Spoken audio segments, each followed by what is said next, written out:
Hello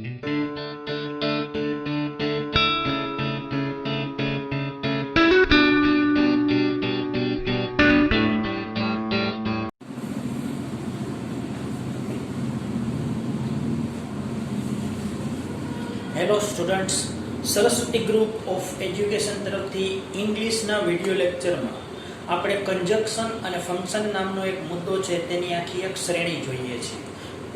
જો કે આ બધા મુદ્દા છે તે અલગ અલગ છે, જે ભાષા સાથે એક સૂત્રતાથી સંકળાયેલા છે, પરંતુ આપણે તેને એક જ ટાઇટલ હેઠળ એટલે કે કન્જક્શન અને ફંક્શન્સ આ તેનો મેઇન ઉપયોગ છે. પરંતુ એનો મતલબ એવો નથી કે આ મુદ્દા છે તે કન્જક્શન કે ફંક્શન્સ ઉપરાંત ક્યાંય કામમાં જ નથી આવતા.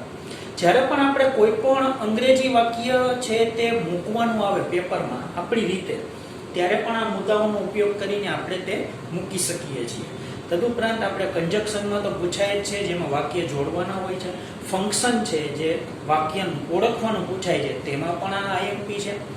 તો આજનો મુદ્દો કયો છે? એડવર્બ ક્લોઝ ઓફ ટાઈમ એટલે કે સમયદર્શક ક્રિયા વિશેષણ ઉપવાક્ય. એવા ઉપવાક્યો કે જે સમય દર્શાવે છે. તો સમય દર્શાવવા માટે આપણે સ્વાભાવિક રીતે શેનો ઉપયોગ કરીએ? તો કે ઘડિયાળના સમયનો ઉપયોગ થાય. જેમ કે 7:30, 8:30, 9:30 આ એક. દિવસના સમયનો ઉપયોગ થાય. દિવસનો સમય એટલે કયો? સવાર, બપોર, સાંજ, રાત. આ દિવસનો સમય થયો. મંથલી ટાઈમ હોય, જેમ કે અઠવાડિયે, 15 દિવસે, મહિને. એવી જ રીતના યરલી ટાઈમ હોય. યરલી ટાઈમમાં જાન્યુઆરીમાં, માર્ચમાં, ડિસેમ્બરમાં.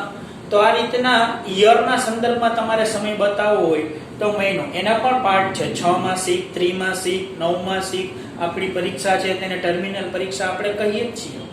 તો આ બધા તો સમયના પ્રકાર છે જ, પરંતુ તે ઉપરાંત પણ સમયનો એક પ્રકાર છે, અને તે એટલે કોઈ ક્રિયા છે તે સમય દર્શાવે.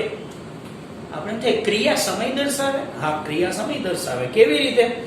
જુઓ, અહીંયા એક ઉદાહરણ વાળું વાક્ય છે. તેણે સિંહ જોયો, તે ભાગી ગયો. તો તે ભાગી ગયો, આપણે કહીએ તે ક્યારે ભાગ્યો?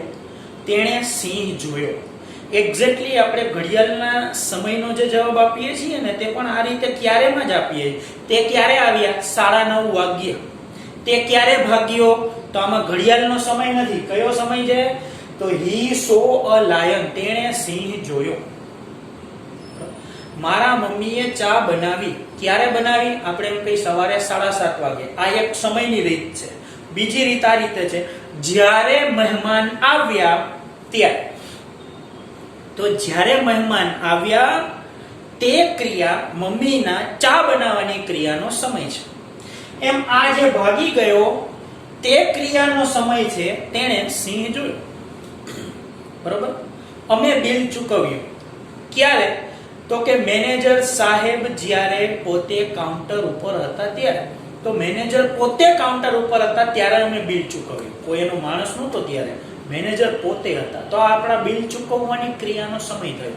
તો આ વાત તમને સમજાણી કે એક ક્રિયા બીજી ક્રિયાનો સમય દર્શાવે છે, અને જ્યારે એક ક્રિયા બીજી ક્રિયાનો સમય દર્શાવે ત્યારે તેને કહેવાય એડવર્બ ક્લોઝ ઓફ ટાઈમ, એટલે કે સમયદર્શક ક્રિયા વિશેષણ ઉપવાક્યો.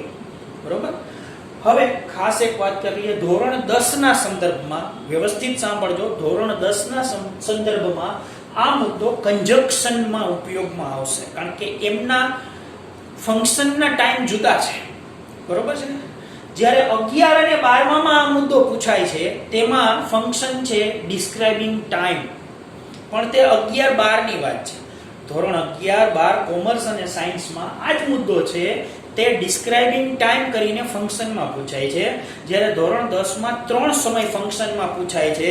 એક specifying time, period of time અને પોઈન્ટ ઓફ ટાઈમ. તો specifying time, period of time અને પોઈન્ટ ઓફ ટાઈમ, આ 3 ટાઈમ છે તે ધોરણ 10 માં ફંક્શનમાં છે. તેમાં આ મુદ્દો લાગુ પડતો નથી. બરોબર? તો તેને કયો મુદ્દો લાગુ પડે છે? તેને કન્જક્શન લાગુ પડે છે. એટલે આપણે કન્જક્શનના એંગલથી આ વાત છે તે ભણવાના છીએ.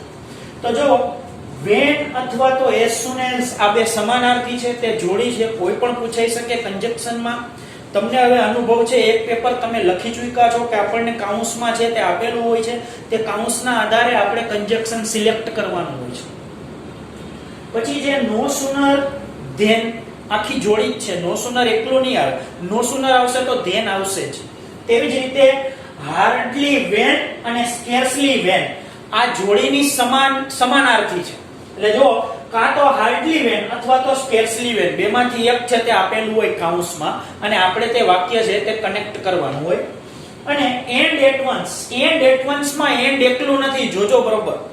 એન્ડ એકલું છે તે આખું અલગ કન્જક્શન છે, તેની પણ વાત છે તે આ જ રીતના વિડિયો લેક્ચરમાં થશે, બરોબર. કદાચ આવી ગયો હશે અથવા તો હવે તમે તે જોશો, કારણ કે આપણે વિડિયો છે તે વચ્ચે રજાના સંદર્ભમાં આપણે એક અલગ લિંક થી મોકલીએ છીએ, એટલા માટે મેં આ વાક્ય બોલ્યું. પણ એન્ડ એકલું તે અલગ કન્જક્શન છે અને એન્ડ એટ વન્સ તે એક અલગ કન્જક્શન છે, બરોબર. જુઓ તો વેન અથવા તો એઝ સૂન એઝ આ બે સમાનાર્થી છે, બેમાંથી એકનો પ્રયોગ તે એક જ અર્થ થાય. તેવી જ રીતે નો સુનર અને ધેન તે આખી જોડીમાં વપરાતું કન્જક્શન છે, એક જ કહેવાય, જેમ આઈધર ઓર નાઈધર નોર જોડીમાં વપરાય છે. તેવી જ રીતના હાર્ડલી વેન અથવા તો સ્કેર્સલી વેન તે બંને શબ્દ છે તે જોડીમાં છે પણ સમાનાર્થીના સંદર્ભમાં છે, એટલે બંનેનો પ્રયોગ એક સરખી ટેકનિકથી થાય છે. અને એન્ડ એટ વન્સ આ ચાર વસ્તુ આપણે કોઈ પણ વાક્યમાં છે તે લાગુ પાડવાના છીએ. તો આનું ગુજરાતી શું થાય? જ્યારે, ત્યારે, જેવું કે તરત જ. આપણે એમ કહીએ જ્યારે તે ઘરે આવ્યો તેણે ટીવી ચાલુ કર્યું, આ એક પ્રયોગ થયો ને. હવે બીજો પ્રયોગ, ઘરે આવતા વેત તેણે ટીવી ચાલુ કર્યું, બીજો પ્રયોગ. હજી ત્રીજો પ્રયોગ જોવો ગુજરાતીમાં, ઘરે આવ્યો નથી કે ટીવી ચાલુ કર્યું નથી, તો ત્રીજો પ્રયોગ થયો ને. તો આવતા વેત, જેવો કે, આવ્યું નથી કે ટીવી ચાલુ કર્યું નથી, આવા જે પ્રયોગો આપણે ગુજરાતીમાં પણ 3-4 સંદર્ભમાં રજૂ કરીએ છીએ, તો તેવી જ રીતે અંગ્રેજીમાં પણ આ જ વાક્ય રચનાના આવા સંદર્ભો આપણને મળે છે. તો હવે આપણે જોશું કે કેવી રીતે આ વાક્યોમાં આ શબ્દનો પ્રયોગ કર્યા પછી તેની ખાસ લાક્ષણિકતાઓ છે તેનું ધ્યાન રાખી અને આપણે વાક્યને કઈ રીતે કન્જક્ટ કરીએ છીએ. તો ચાલો જોઈએ. He saw a lion, he ran away. તેણે સિંહ જોયો, તે ભાગી ગયો. આ બે વાક્ય છે, હવે તે કન્જક્ટ થશે, જોજો. હવે આપણે આ બેમાંથી એક લેવાનું છે અને જ્યારે અહીંયા આવશું ત્યારે આ બેમાંથી એક લેવાનું છે, એટલે આપણે વારાફરતી વારા યુઝ કરીએ. એક વખત જ્યારે આપણે વાક્ય બનાવીએ ત્યારે વેન લઈએ, એમાં હાર્ડલી વેન લઈએ. જ્યારે આ વાક્ય બનાવશું ત્યારે એઝ સૂન એઝ લેશું અને સ્કેર્સલી વેન નો ઉપયોગ કરશું, બરોબર. તો આપણે વેન વાળી સિરીઝ થી જઈએ તો આમ છે, જુઓ. When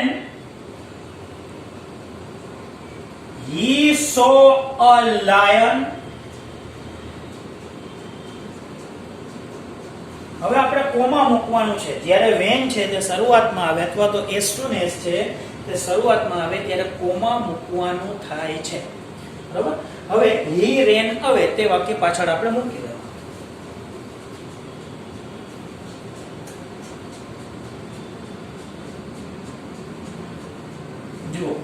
When he saw a lion, he ran away. તે જ રીતે as soon as મૂકી શકાય. As soon as he saw a lion, he ran away. હવે આખું વાક્ય તમે આ અહીંયા લઈ જઈ શકો અને આ અહીંયા લઈ જઈ શકો, જેમ કે he ran away when he saw a lion. આમ પણ વાક્ય થઈ શકે. તેવા સંજોગોમાં વચ્ચે કોમા આવતું નથી. હવે એક વસ્તુ ખાસ મોસ્ટ એમપી ધ્યાનમાં રાખજો. ગુજરાતીમાં જ્યારે આપણે જ્યારે શબ્દ બોલી છીએ, જ્યારે, તો તે વખતે આપણે વચ્ચે ત્યારે શબ્દ બોલી જ છીએ, ફરજિયાત છે. કે જ્યારે તે આવ્યો ત્યારે અમે તેને મળ્યા, જ્યારે અમે વર્ગમાં ગયા ત્યારે અમે ત્યાં શિક્ષકને જોયા. તો જ્યારે ત્યારે છે ને, આમાં એક જ વેન લખવાનું છે. તે વેનના આધારે અહીંયા કોમા મૂકીને આપણે ત્યારે જેવો અર્થ આપણને મળી જ જાય છે. ઘણા વિદ્યાર્થી અહીંયા વેન લખે પછી અહીંયા વિચારતા હોય કે ત્યારેનું ઇંગ્લિશ શું થાય? અરે એ વિચારવાનું જ નથી, બરોબર. અહીંયા ત્યારે જેવો અર્થ આપણને મળે જ છે. હવે આ જ વાક્યમાં આપણે નો સુનર અને ધેન નો ઉપયોગ કરશું. તો જો પેલા એક સાદી વાત કે અહીંયા નો સુનર આવશે અને અહીંયા ધેન આવશે, બરોબર. પણ એમાં બીજા કયા ફેરફાર આવશે તે આપણે જોવાનું છે. તો સૌથી પહેલા અહીંયા હું લખીશ નો સુનર હવે નો સુનરનો એક સ્વભાવ છે કે જે વાક્યની આગળ તે લાગે તે વાક્યનું સહાયકારક ક્રિયાપદ છે તે બહાર બોલાવી લે. જુઓ આ સો છે તે કયો કાળ છે?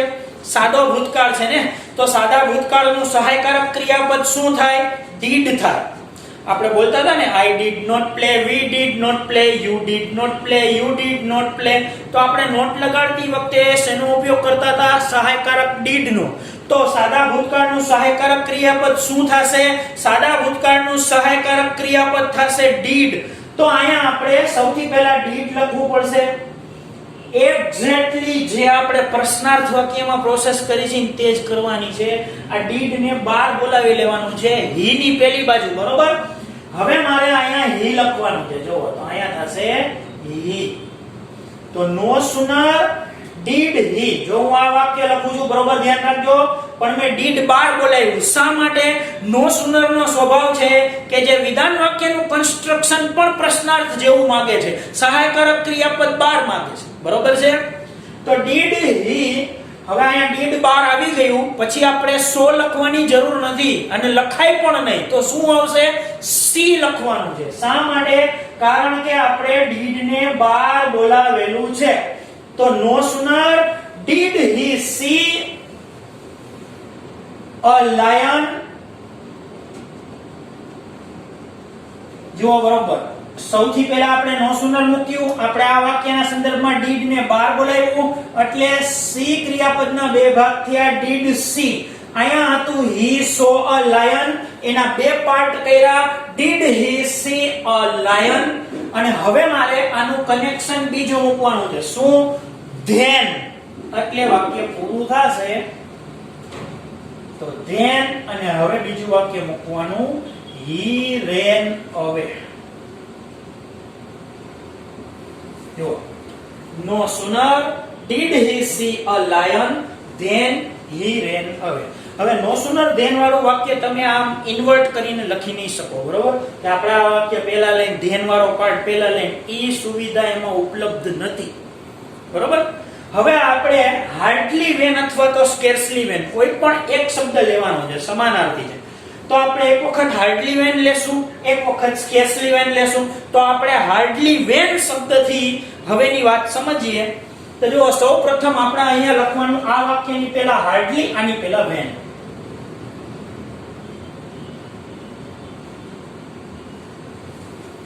તો હાર્ડલી. હવે જે રીતે નો સુનર નો સ્વભાવ છે કે તે સહાયકારક ક્રિયાપદ બહાર રહે છે, તેવી જ રીતના હાર્ડલી નો સ્વભાવ છે કે અહીંયા જે ક્રિયાપદ હોય તે ક્રિયાપદને તે પૂર્ણમાં ફેરવી નાખે. આ કયું છે? સાદો ભૂતકાળ, તો શેમાં ફરશે? પૂર્ણ ભૂતકાળ. અહીંયા સાદો વર્તમાન કાળ, તો શેમાં ફરત? પૂર્ણ વર્તમાન કાળ.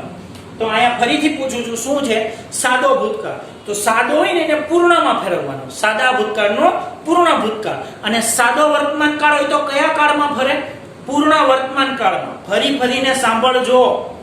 સાદો ભૂતકાળ બરાબર પૂર્ણ ભૂતકાળ અને સાદો વર્તમાન કાળ બરાબર પૂર્ણ વર્તમાન કાળ. તો આને આપણે શું કરશું? પૂર્ણ ભૂતકાળ. હવે તમે કયો પૂર્ણ ભૂતકાળનું સૂત્ર શું થાય? ચાલો, હેડ વત્તા V3, બરોબર? તો હેડ વત્તા ભૂતકૃદંતનું રૂપ. તો હવે આપણે શું કરવાનું? he ની એક બાજુ હેડ મૂકવાનું અને બીજી બાજુ ભૂતકૃદંતનું રૂપ, બરોબર? તો અહીંયા આપણે લખશું હાર્ડલી, પછી હું લખીશ હેડ, પછી અહીંયા આપણે લખશું he. આ સો છે એનું આપણે અહીંયા લખશું seen. શા માટે આવું કર્યું? હાર્ડલી સાથે હંમેશા પૂર્ણ કાળ જ રહીએ. આ કાળ જોવાનો ભૂતકાળ છે તો પૂર્ણ ભૂતકાળ, એટલે પૂર્ણ ભૂતકાળમાં હેડ વત્તા ભૂતકૃદંત આવે ને, એટલા માટે જ આપણે શરૂઆતમાં કાળ કરાવ્યા કે જેથી કરીને આપણે આજે બોલી પૂર્ણ ભૂતકાળ અને પૂર્ણ વર્તમાન કાળ ને, તો આપણે ઉપરથી ન જાય. હજી પણ તમે તે સમજ્યા નહીં હોય તો પરિસ્થિતિ તો આ જ થવાની છે, પરંતુ મારે એમ કહેવાનું છે એટલે આપણે તે કાળ કરાવેલા હતા કે જેથી કરીને આપણને આવા જે ટર્મિનલ આખી શબ્દ છે, તેના પ્રયોગ છે, તેની વાત આપણને વ્યવસ્થિત સમજાય. તો had he seen a lion, તો આપણે અહીંયા લખશું a lion. અને હવે કનેક્શન શું મૂકવાનું છે? when. અને he ran away.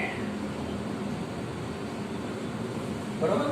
hardly had he seen a lion when he ran away. આ વાતને scarcely મૂકીને પણ લખી શકાય, પરિણામ આ જ રહેશે. Scarcely had he seen a lion when he ran away. ફરીથી સાંભળો, નો સુનર સાથે did કે does બહાર કાઢવાનું વર્તમાન કાળ હોય તો, તેવી જ રીતના હાર્ડલી હોય તો પૂર્ણ વર્તમાન કાળ અથવા તો પૂર્ણ ભૂતકાળ કરીને બે ભાગ કરવાના, કર્તાની આજુબાજુમાં ગોઠવવાના. હવે વાત આવે છે end at once. તો end at once સાવ સરળ છે. આપણે એમ લખવાનું he saw a lion and at once he ran away. તો આપણે તે સરળતાથી જ લખી નાખીએ.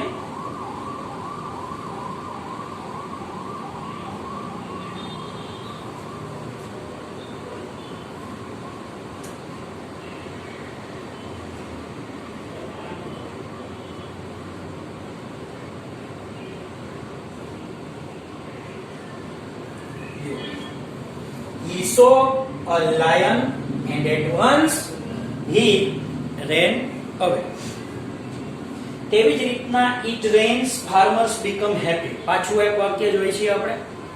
It rains એટલે વરસાદ આવે છે, ખેડૂતો ખુશ થાય છે. જ્યારે વરસાદ આવે છે ખેડૂતો ખુશ થાય છે.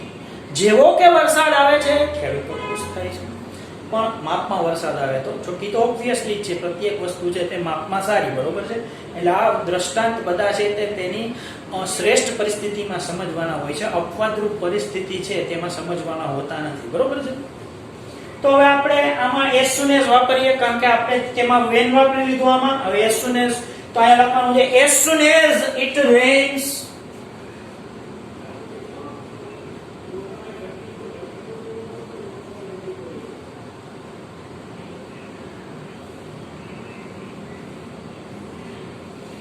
farmers become happy. અહીંયા કોમા છે એટલે બીજું વાક્ય કેપિટલ ના સંદર્ભમાં નહીં લખી શકાય.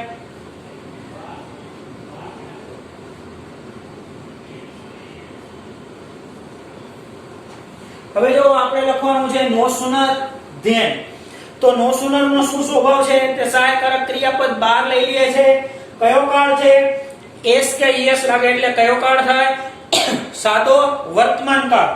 તો આમાં સાદા વર્તમાન કાળનું સહાયકારક શું? do કે does. આપણે પેલું કોષ્ટક છે તે ગાયને બોલતા હતા I do not play, we do not play. પ્રશ્નાર્થમાં do I play, do we play, do you play, do you play, does he she it play. તો અહીંયા it છે અને અહીંયા s લાગેલું છે, તો આપણે શું ઇન્વર્ટ કરશું? does છે તેને આપણે બહાર લઈ લેશું. તો હવે આપણે પહેલા લખીએ no sooner.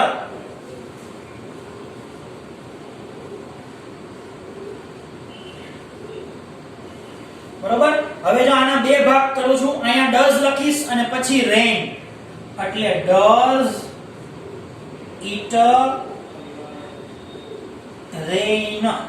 હવે અહીંયા s લગાડવાની જરૂર નથી rain ક્રિયાપદને. શા માટે? કારણ કે આપણે does છે તે બહાર ઓલરેડી લખી નાખેલું છે, બરોબર. no sooner does it rain. હવે મારે કનેક્શન મૂકવાનું then.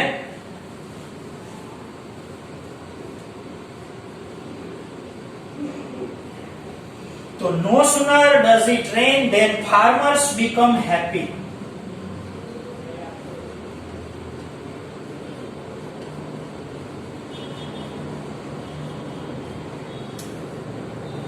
હવે જુઓ, આપણે લેવું છે hardly when અથવા તો scarcely when. hardly when નો પ્રયોગ આપણે કરી ચૂક્યા છીએ, એટલે આપણે હવે લેશું scarcely when.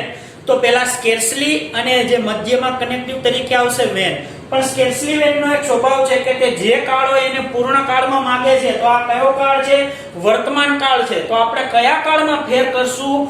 પૂર્ણ વર્તમાન કાળમાં તેને ફેરવશું. તો પૂર્ણ વર્તમાન કાળનું સૂત્ર શું થાય? have કે has વત્તા ભૂતકૃદંતનું રૂપ. એટલે કર્તાની એક બાજુ have કે has અને કર્તા પછી આવતા ક્રિયાપદનું ભૂતકૃદંતનું રૂપ. આ રીતે થશે. આપણે scarcely થી વાક્ય બનાવીએ તો અહીંયા લખશું scarcely. હવે પાછા આ વાક્ય તરફ આવીએ. rains છે ને, તો have કે has વત્તા ભૂતકૃદંતનું રૂપ. એટલે શું થાય? have અથવા તો has અને rained, બરોબર. have has rained. તો it સાથે શું આવશે? have આવશે કે has આવશે? has આવશે. તો આપણે અહીંયા લખશું has. પછી it લખીએ સ્કેર્સલી હેઝ ઇટ, અને હવે V3 નું રૂપ મૂકવાનું એટલે રેન્ડ.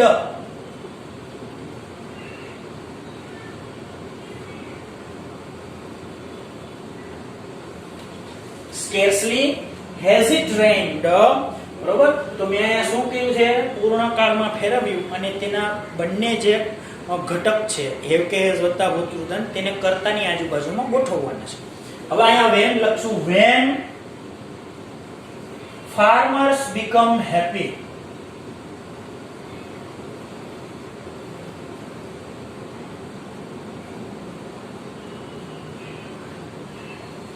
બરોબર. હવે આપણે એન્ડ એડવાન્સ નો યુઝ કરવાના છીએ. તો અહીંયા સ્કેર્સલી પછી આવતા વેન નીચે પણ લીટી કરીએ જેથી તે આખો સેટ આપણે મૂકેલો છે તે વાત આપણને સમજાય. હવે લખવાનું છે it rains and at once.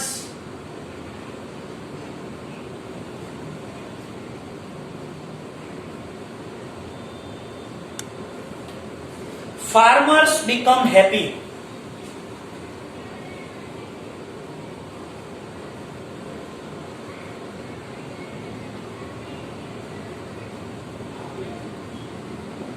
તો આપણે આ રીતે બે વાક્યમાં બંને અલગ અલગ કાળ લઈ અને આ બધા શબ્દોનો પ્રયોગ છે તે કરી બતાવ્યો. હવે આ એક વાક્ય છે કે આજે આપણે લેસનમાં આપીએ છીએ, બરોબર. આમાં બધા આ શબ્દોનો ઉપયોગ કરી અને આ રીતે આપણે ઘડતર કરવાનું છે. આ એક અને એક તમારું વાક્ય, એટલે બે વાક્ય છે તે આવી જ રીતે બનાવી અને મોકલવાના છે. એકમાં આ સેટ અને એકમાં એના અથવામાં આવતો સેટ છે તેનો ઉપયોગ કરીને, બરોબર. તો આટલે સુધી આપણે રાખીએ છીએ. પાછા હવે પછીના લેક્ચરમાં ફરીથી એક નવા વિષય સાથે આપણે મળશું.